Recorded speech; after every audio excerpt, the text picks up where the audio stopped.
Coming up next on Arizona Horizon, the parent company of two major local media outlets is splitting up its broadcast and newspaper holdings. An upcoming event looks to focus on the life cycle of innovation, and we'll see how old technology is being used to create contemporary art. Those stories next on Arizona Horizon. Arizona Horizon is made possible by contributions from the Friends of Eight, members of your Arizona PBS station. Thank you. Good evening and welcome to Arizona Horizon. I'm Ted Simons. The Gannett Company is the latest media giant to announce that it will separate its television and newspaper holdings. Among Gannett's holdings are the Arizona Republic and local NBC affiliate KPNX-TV. Joining us now to discuss the move is Micheline Maynard, director of ASU's Reynolds National Center for Business Journalism. Good to have you here. Thanks for joining us. Thank you, Ted. What exactly did Gannett do? So what Gannett did is what other major media owners are doing. It has split its broadcast properties from its publishing properties. I actually worked at USA Today back in the 1990s, and while I was there, they were acquiring broadcast properties, and they basically said the future would be as a company with this mixed kind of ownership. Now they've decided to join other companies like Tribune, like Time Warner, and basically say we'll put the publishing properties on their own and we'll put broadcast on their own. So why are they doing this? Well, first of all, publishing has been a drag on earnings, on the money that the companies earn. They earn their money in two ways, essentially broadcast revenue, and they had earned it in print revenue, in advertising revenue, but that's been dropping as we've seen the newspaper business suffer. And so essentially the feeling at Gannett is let's put publishing on its own and see how it does. And it sounds as though, as far as the business deal is concerned, what they're going to do is basically put all the existing debt over to broadcast and get kind of print off to a brand new start. Right, and that's very unusual because the other companies that are doing this, like Tribune Company, which is the owner of the Chicago Tribune, they do have debt going with them. And Time Inc., when it split off from Time Warner, had debt go with it. This is a pretty unusual opportunity for Gannett to start a debt-free company. Why do you think they're doing that? They get all, was the debt that bad? It wasn't that bad, but it's to give them the best chance. The broadcast side can produce revenue. There's tons of revenue opportunities on broadcast. And in fact, they bought all of a big website called Cars.com and put it with the broadcast properties, which is pretty controversial. A lot of folks thought they would put it with publishing, but instead they want anything that's electronic, I guess, to go with the broadcast side and leave the traditional publishing on its own. And they did the same with CareerBuilder.com as well. Exactly, they put that in with broadcast, which is very unusual because there's a lot of data involved in both of those websites, and you would think that would naturally flow to publishing, but instead they're just going to have publishing and have anything else electronic on the other side. And you could argue both of those websites have a great deal to do with falling print ad revenues. They do. In fact, I think Cars.com is one of the sites a lot of people talk about when they say, why aren't there ads in the papers anymore for automobile sales? And it's because so many people shop online. So if the print side now has no debt, starting from ground zero, brand new start, are they going to hire more reporters? Are they going to start gobbling up other newspapers? What's going to happen here? Well, we always have heard Gannett talk about the newspaper of the future. And when I worked at USA Today, it was considered the newspaper of the future. And a lot of the Gannett newsrooms have already organized around the multimedia website and print model. What we saw this week in Tennessee at the Nashville Tennessean is that everybody has to reapply for their jobs. Their jobs are being redesigned, and they're actually adding some new job categories there. So everyone's looking at the Tennessean as maybe the model for what happens to the other publications. And it seems as though, even though you are a newspaper, quote unquote, a print newspaper, so many folks now get their newspaper online. How is there that much of a separation between broadcast digital and quote unquote print? Well, I would like to think that the students that I've taught here at Cronkite, have the equal skills, that the broadcast students can write as well as the print people, and the print people can write as well as the broadcast people. But I think for a lot of the print folks, they've spent years writing, right. So I think they would feel a little bit superior to the writing skills of broadcast. But you're absolutely correct that when news breaks, you will go to the news organization that you trust. It might be a broadcast station, it might be print, it might be something that isn't broadcast or printed, it might be just an online website. So everybody has to fight for an audience. And with that in mind now, is the impact on shareholder value. What are we looking at there? Well, so on the side of the publishing side, it's starting debt free, which is super important because these other publishing entities are not starting debt free, and it would be more likely that Tribune or Time would be selling properties than Gannett at this moment in time. Actually, the Gannett folks think that it's an opportunity to buy some properties because there are some federal regulations that keep you from purchasing community assets if you own broadcasting.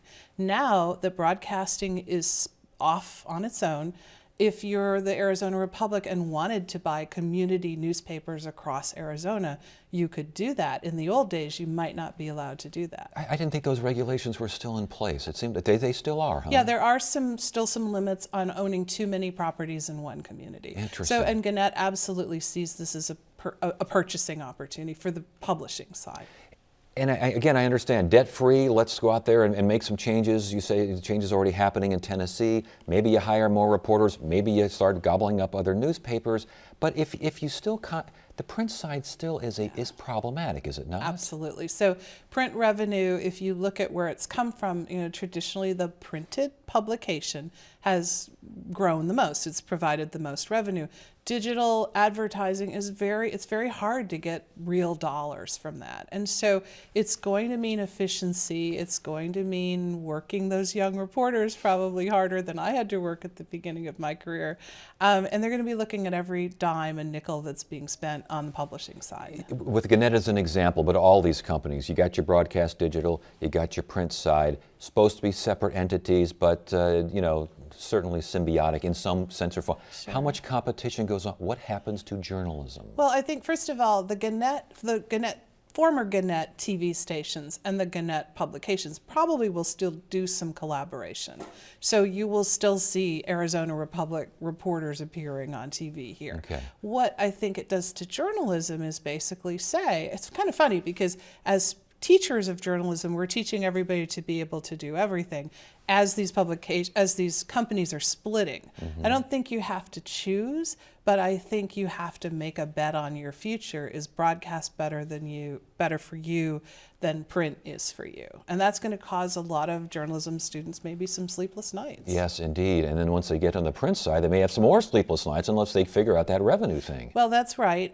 But one of the things you have to remember is we have lost a lot of newspapers in this country, but maybe we're down to what we're going to lose. So I'm hoping, I am optimistic. I'm hoping that the surviving newspapers in these markets are strong enough that maybe as a single newspaper, they can be strong in that particular market. I don't think every town in America will have a newspaper anymore.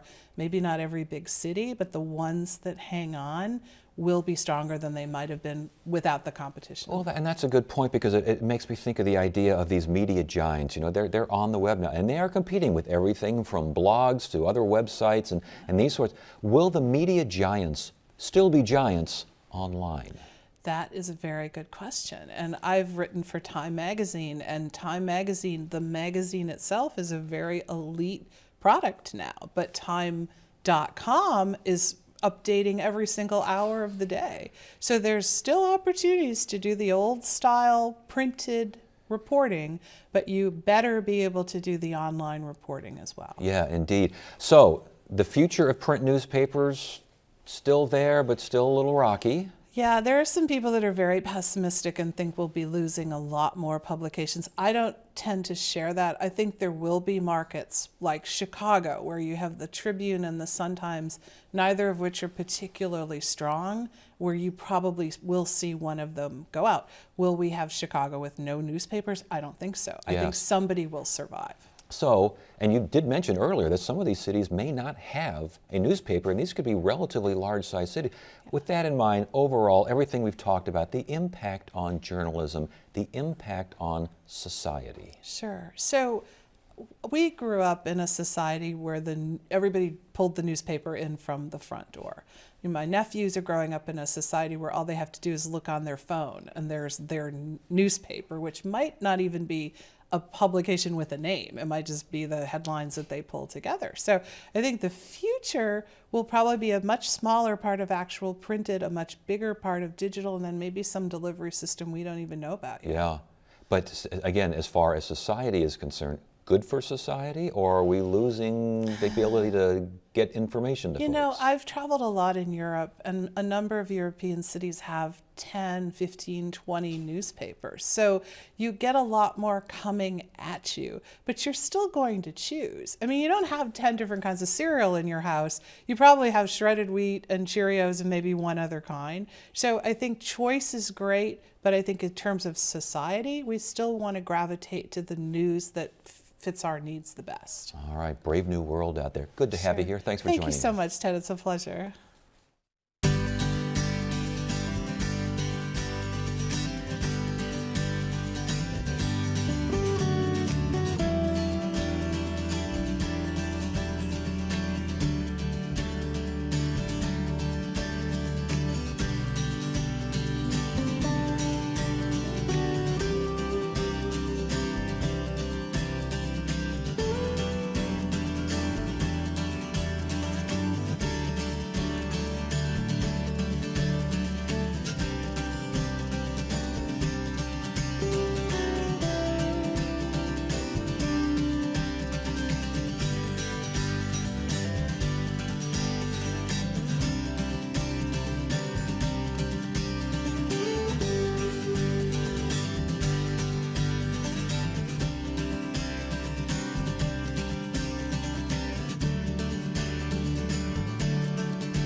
Get the inside scoop on what's happening at Arizona PBS. Become an 8 Insider.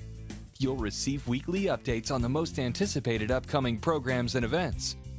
Get the 8 Insider delivered to your email inbox. Visit azpbs.org to sign up today.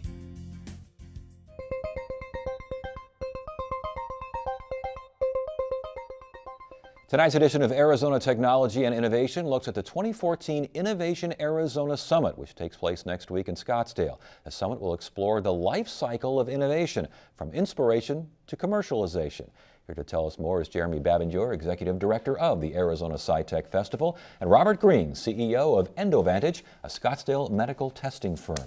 Good to have you here. Thanks for joining us. Thanks for having me. Thank you. Jeremy, we've had you on before talking about the SciTech Festival. Let's talk about this Innovation Arizona Summit. What are we talking about? Sure. This is one of a very unique pilot about ways to bring an entrepreneurship community together with a science and technology, a STEM-based community. And the whole idea is to figure out how do we build conversations, ideas around innovation, and to spark, ways to get kids more excited about getting engaged in entrepreneurship, to get the entrepreneurship to link with the investors, and to really pull it together into a large-scale conference. And when you see this Innovation Summit, what are you seeing? What are you hoping happens here? Well, I think it's the networking opportunity of the year where all of the people involved in entrepreneurship will be there.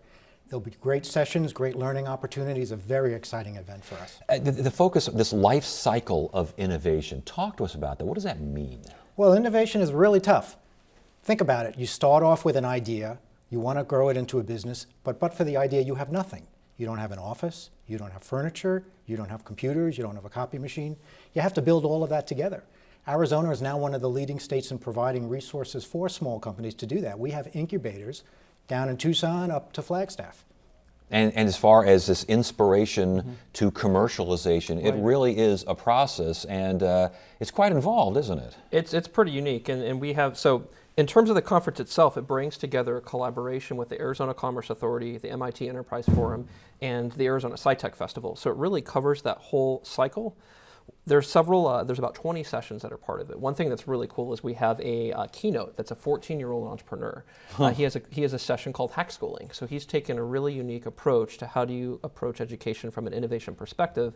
He has the second most watched TEDx talk with over 5 million hits. You're kidding. No, so he really has this profound impact globally, and we're bringing him here to be a keynote for this session. And as far as networking, I know that networking was mentioned earlier. What are some of these opportunities? How does that work? Well, in one room, you'll have investors, entrepreneurs, inventors, accountants, lawyers, all of the resources a company would need. We'll be having an opportunity to meet them both on the floor of the exhibit hall and also in the informational sessions. That will be pretty exciting. And as far as networking, again, when you were an entrepreneur, there's a lot of lone wolves out there, lone eagles, if you will. Just getting around other like-minded people has to be a good thing. Absolutely, and so there's a session, for example, called Meet the Innovation Challenge Winners, and so there's an opportunity to really learn from people like Bob, and there's another company that looks into space exploration. There's one called Pigmonic, and a way to really look at what did they do and to learn from other entrepreneurs about the processes that they take. It sounds like one of the discussions is applying science and technology in the workplace and in the workforce. That's still a developing trend, I would imagine. Well, absolutely. We're in a knowledge-based economy now. We need people with technical skills, both to come up with the inventions and then also to commercialize and develop them. And as far as teaching folks, what do you see out there? I mean, I know that there's integrating STEAM in and out of science, technology, and engineering, arts, and math, and these sorts of things in and out of the class. What do you need to see out there? What do you want to see out there? Well, it's critical. We need highly skilled people. For example, Endovantage has several opportunities right now. They all require engineering degrees. In order to participate in this economy, in order for companies like mine to succeed, we need very highly skilled people. And that's what we're trying to do here in Arizona. And as far as that discussion, what will be said? What will be talked about? I mean, these are business folks, and I know that there is some industry and education and government and NGO types here along as well. But that's all got to get to the classroom somehow. We already have about 150 educators that have already signed up. They've gotten scholarships to attend the session. But for example, we have these roundtable discussions. One's around internships, and so we're going to have different students that might have done internship at like BNI or at TGen, talking about their experience to other kids. It could be to other entrepreneurs. We have a session that libraries, for example, are becoming new creative spaces to have maker type opportunities. We actually have a lot of the key libraries that have innovated that space are also having a session. So as someone who runs a firm here, and obviously you're looking at these folks and you're networking as well, I would think to a certain degree. When you go around a summit like this, what are you looking for? What interests you? Well, clearly we need professional services, accountants, lawyers. We want other companies that we can have some synergistic relationship with. We look at the educational institutions where we can find particular expertise that we need but we may lack in-house. We look at the universities who have equipment that we may be able to use. Yeah, so basically all of the above, Right. huh? It takes a community to build a company. Yeah. Small companies can't start all on their own. They need the help and resources. And as far as the summit is concerned, now you got this thing called this open mic deal. It's this 3-minute kind of. Give us what are we talking about here? I mean, basically, it's the idea to just basically pitch an idea, or not a pitch, but more just come up and say, what is your idea? What's your innovation? And to really have it broad. And so it could be from an entrepreneur, it could be from a teacher, it could be from a student, and really pulls together this almost creativity of the ecosystem. And everything really links within the cycle of innovation. So 3 minutes to present your idea, and then a bunch of judges out there? There's going to be 3 judges on there, but the part that's a little bit fun is that they're going to randomly pull names out of the hat. So nobody really knows who's going to pitch it. So in a way, you get a lot of people prepared, and then just, hey, you're going to be on stage. So it'll be a fun pilot. That's a pretty good idea, because the ability to present your idea, that's huge in terms of innovation, isn't it? It's critical, especially when it's highly technical, because most of the people you're speaking to don't have that technical background. So being able to pitch, present, put it in layman's terms, very important. It sounds like there will be a lot of folks here, very diverse communities.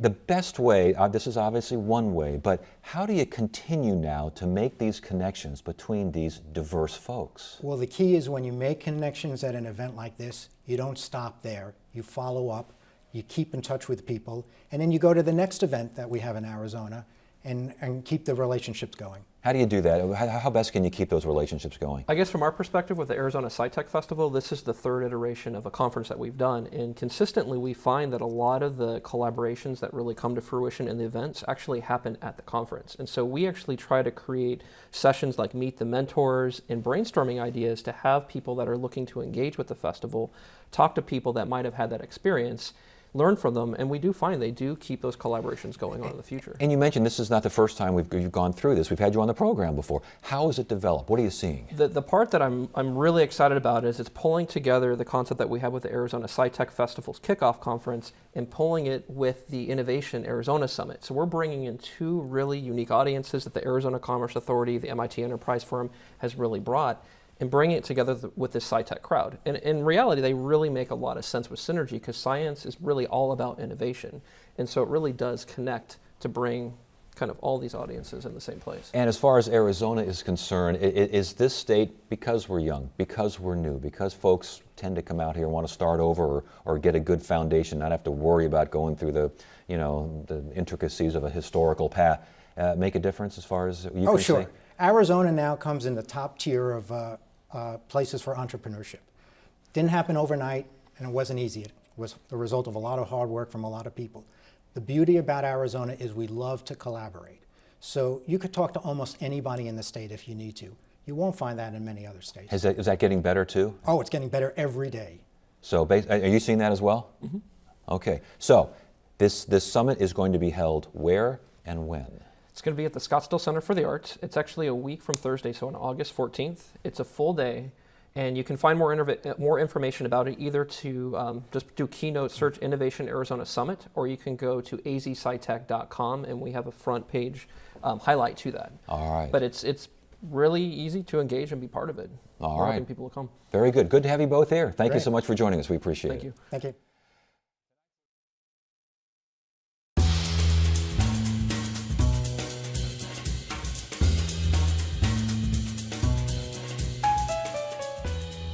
Tonight's edition of Arizona Art Beat focuses on a centuries-old art form that's being revived in the heart of Phoenix. Producer Shauna Fisher and photographer Scott Olson and E.J. Hernandez introduce us to the unique art of letterpress. In an up-and-coming area of downtown Phoenix, Nancy Hill has set up shop. My business partner and I decided that we would get a small letterpress machine, a tabletop letterpress machine, because we both liked typography, we liked paper, and we thought it sounded like fun. So I started looking on Craigslist, and instead I found a whole letterpress shop for sale, which just made so much sense since neither one of us had any experience. So we bought it. That dry wit serves Nancy well as she revives an old-fashioned art form in a decidedly high-tech world. Nancy has 3 presses that she uses, but her workhorse is a Chandler & Price made in 1922. Letterpress is a type of printing that uses wooden type and rollers to print one page at a time. You assemble the type that you want in the format that you want, and you lock it up in a chase, which is a metal frame. You get it all locked up using wood and metal to make sure it's all tight. You drop it in the press. You ink up the press. The rollers pick up the ink from your disc or your cylinder. They roll over the image, whether it's words or an actual image, and it comes together. It's a platen press. It comes together, and it prints it on paper. The end result is a raised imprint on the paper. Nancy only uses cotton rag paper as it's eco-friendly and easy to find. But finding the type and the images she uses can be difficult. Well, I look for vintage images and wood type everywhere I can. There's not a lot of that in Arizona. We're kind of too new a state to have an old established letterpress community. Nancy's creations range from intricate wedding invitations to simple stationery. Longtime customer and friend Jill Bernstein says the lure of letterpress is a sentimental one. It reminds me of when I was very young. We lived outside Chicago when I was very young. We used to take the train into town to go shopping, and the big treat at the end of the day was I got to go to the Crocs and Brentanos, which was this huge bookstore.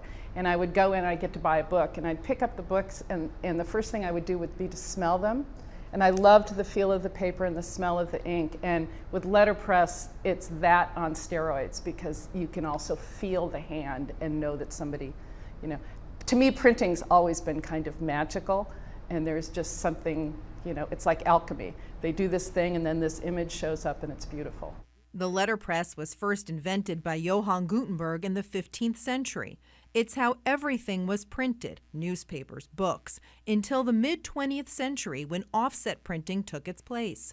Now printed materials look polished. But for Nancy, it's the imperfections of letterpress that make it so beautiful. And even when I have workshops, I have to tell people that it's not going to be perfect every time. There's going to be changes in registration. Two colors don't meet at the right spot. Changes in impression. First there's a big impression, then there's no impression. You know, and color doesn't come out the same sometimes. So there's a lot of that. And that's what makes it nice. It's handmade. It's one at a time. And Nancy also indeed does offer workshops where you can learn to do letterpress yourself. You can find out more at the website hazelandvioletinc.com. Thursday on Arizona Horizon, we'll look at why Tempe denied a development application for Tempe Town Lake, and we'll hear about the latest concerns with genetic alteration. That's Thursday evening, 5:30 and 10, right here on Arizona Horizon. That is it for now. I'm Ted Simons. Thank you so much for joining us. You have a great evening.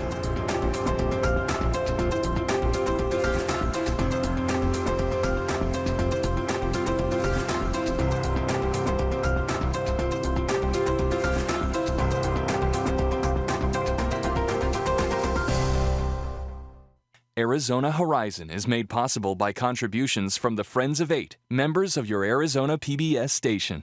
Thank you.